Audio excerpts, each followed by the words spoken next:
Good morning. Good morning, everybody.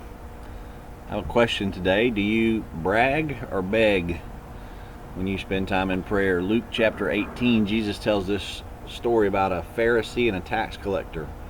One is a very religious man. You might say he's a professional religious man. And the other is a selfish, thieving tax collector. He also, it says in the text, Luke 18, it says, and he also told this parable to some people who trusted in themselves that they were righteous and viewed others with contempt. Two men went up into the temple to pray, one a Pharisee, the other a tax collector. The Pharisee stood and was praying this to himself. Who's he praying to? Himself. God, I thank you that I am not like other people, swindlers, unjust, adulterers, or even like this tax collector.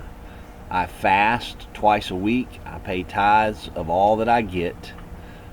But the tax collector, standing some distance away, was even unwilling to lift up his eyes to the heavens, but was beating his breast, saying, God, be merciful to me, a sinner.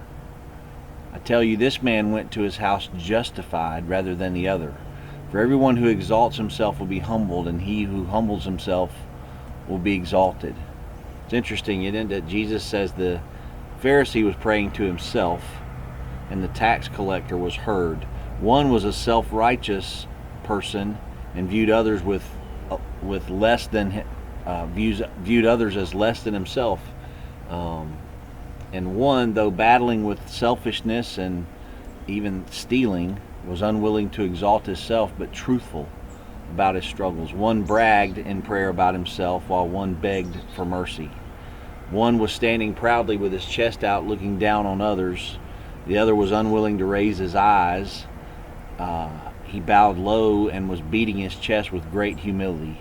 May I suggest to you this morning that when you go to God, if you want Him to hear your prayers, you come in with humility and understanding of His mercy, and that all of us need His mercy. There's no reason to brag on yourself before God, but ask for His mercy every day, and then thank Him for daily grace and mercy.